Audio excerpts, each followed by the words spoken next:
एक गांव में राजू नाम का एक लड़का रहता था। उसे खेलना कूदना बहुत पसंद था।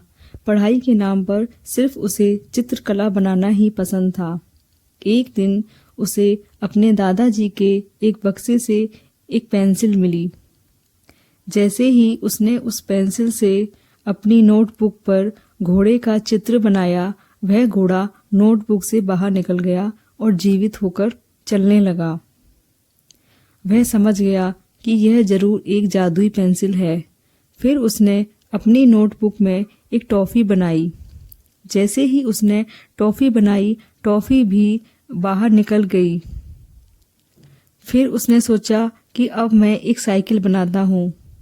उसने उस नोटबुक में एक साइकिल का चित्र बनाया। साइकिल का चित्र बनाते ही साइकिल नोटबुक से बाहर निकल गई और वह चलाने लायक हो गई। राजू उस पर बैठकर सवारी करने लगा। फिर वह समझ गया कि यह एक जादुई पेंसिल है और वह इस पेंसिल का इस्तेमाल गांव के गरीब लोगों की मदद के लिए करेगा। फिर एक बार गांव में सूखा पड़ जाता है। सभी गांव वाले भूखे मरते हैं और दुखी रहते हैं। उसने खेत के पास जाकर एक बादल का चित्र बनाया।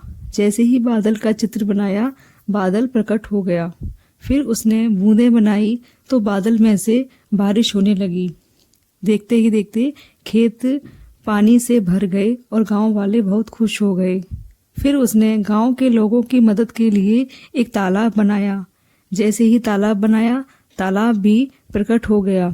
गांव वाले बहुत खुश हुए और उसे गोदी में उठाकर राजू की जय हो, राजू की जय हो ऐसा कहने लगे।